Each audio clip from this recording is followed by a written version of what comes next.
Assalamu alaikum and peace. Welcome back, Black Muslim in America.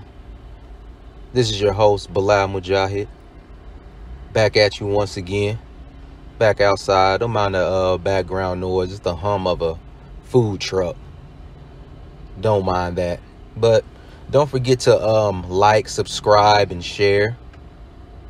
Get that message out there. And as you can see, the title of the video, man, I hate to say I told you so.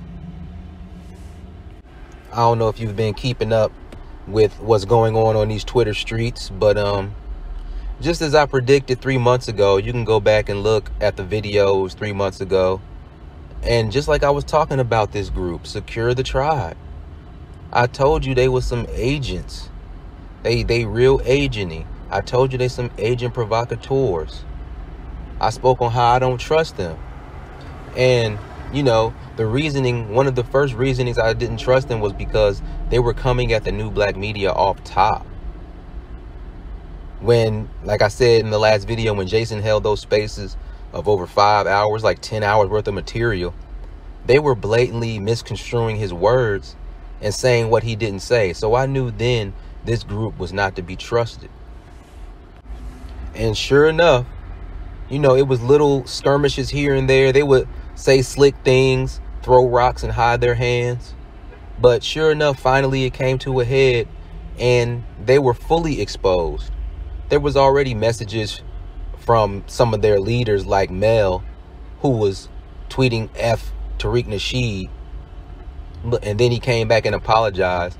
This is what these dudes and chicks of that group always do.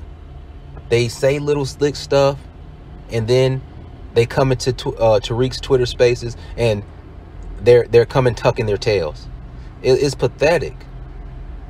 So they finally jumped out the window, and you know, recently they had the Revolt Summit, and Tariq was on there, and some other great speakers were on there. Teslin was on there, and around that same time, there were rallies around the country about reparations as well. So this was a good thing. And even during, you know, the Revolt Summit, Tariq took his time out to congratulate the people out there who are holding rallies all across the nation. Teslin, I think, did the same. I think Jason Black even tweeted something, I think. Yeah, they were giving props. So after that weekend was over, you know, then you start hearing stuff from Secure the Tribe talking about some the new black media. Forget the new black media. They didn't support us. They didn't shout us out. They didn't put the light on us. Dog, they gave shouts out to the rallies. Why does your specific name need to be brought up when when this is a leaderless movement? Why does your name need to be brought up? So they were in their feelings about that, but really what it was they just want to attack the new black media and bring them down. They want to be the top dogs, and y'all just got in the game. So they're jumping out the window, insulting Tariq, making little insinuations about his children getting sick because he had COVID at one point. Like he don't know how to separate himself from his children and stay in a separate room. Like he has a huge mansion. I'm not trying to pocket watch it all, but he has a huge home. So he could be in a whole nother wing of the house. He ain't got to worry about being around the child. So why are you even making that insinuation? They were trying to talk about, well, she didn't insult your child. But why are you even mentioning my child?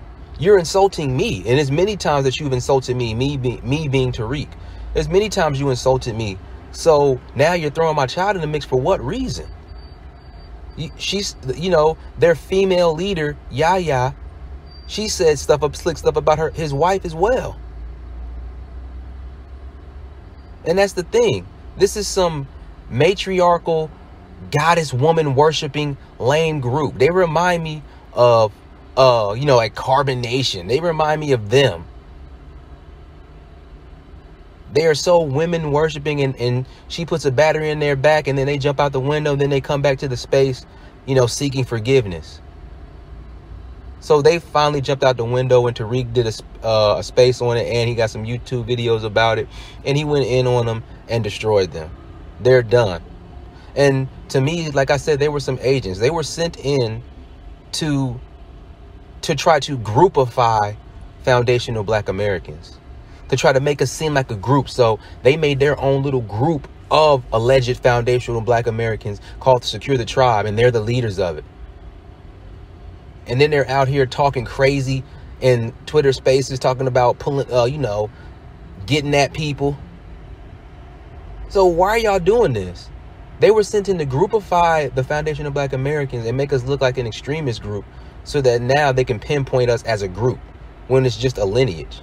But that was their purpose. And they're jumping out the window about it now. They're even hooking up with, non-foundational Black Americans who are off code and, those types.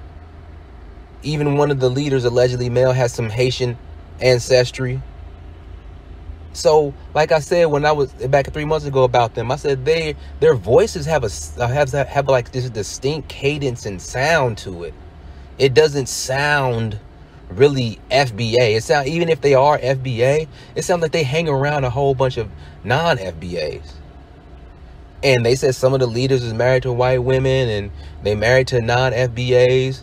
So it's starting to make sense to me. This was some agent group. And what made it come to light was that first instance when they went against Jason Black, but just because of how they were lying so much. They would say one thing and say another. And we have to look at it from an Islamic standpoint. Me being a Muslim in America, a Black man, a Muslim in America who's living his life by the Quran and Sunnah. When you read the Quran, when you read the Sunnah, the life and times of the Prophet, peace be upon him, like the Quran says, the hearts of people are all alike. They're all alike, no matter what time in history it is. So history, that's why history repeats itself, because people's hearts are all alike. They're all similar. So just like you had munafiqun in the Prophet's time, hypocrites in the Prophet's time, you got the same thing going on in different ways. But it's the same type of psychological thing going on, spiritual, emotional thing going on, because the hearts are all alike. These people are like the hypocrites of the Ummah. That's what they're like. They're the hypocrites of the movement. What are one of the signs of the hypocrite that the Prophet said? Whenever he speaks, he tells a lie. They were always saying one thing and saying another thing, talking behind the new Black media's back and then getting in rooms and praising them. They even saying, how y'all not gonna shine a light on us when we was riding for y'all? We was supporting y'all. How? You want the light shined on you when you were throwing shade. You can't do that.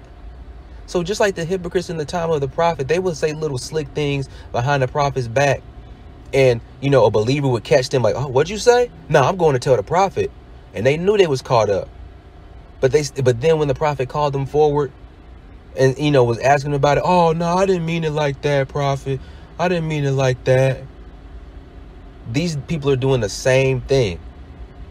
It's like the Quran says. They say they believe, but when they get alone, by themselves, they bite their fingers in rage. They are just upset. And that's how this group is. They are upset at the new Black media that they're the thought leaders of this movement. So they're talking about all their good works they're doing. We put in the work. We doing the work. But just like in the Quran in the time of the Prophet, the hypocrites will come to the masjid and pray. They would even pray even more and make their prayer so perfect and want to be seen, so they could be seen that they're doing the work. It's the same thing. When you're a hypocrite, your deeds are nullified. So yeah, it looks good. Thank you for helping out with the movement. Thank you for helping out with the reparations movement. But it looks good. But you're an agent. You're sent in to destroy and be an agent provocateur. So they're in spaces yelling at people, trying to get them hyped up to say crazy things online too. And then they're bringing in, they were bragging about having the new Black Panther Party at one of their rallies. I'm like, but does the new Black Panther Party support reparations solely, in America, solely for the descendants of American slaves? Do they support that lineage base? So why do y'all got them there? So they're bragging about all these works they're doing, but they're nullified by your actions against the new Black media. So, like I said, they jumped out the window. These groups always jump out the window. And I think this is my prediction, I think the next soon to come will be the freedmen who jump out the window. They seem to be the Freemasons watching the movement. That's what they seem to me like. Secretive, behind the scenes. Like, they're not really secretive. They do their Twitter spaces in open, but they just being real quiet right now. And that just makes me suspicious. But that's all I wanted to say. I hate to say I told you so. And Jason didn't do a broadcast yesterday. So, hopefully everything's all right with him. But his silence speaks volumes. Like he said many times in his broadcast, if I'm not saying nothing, then I'm saying a lot.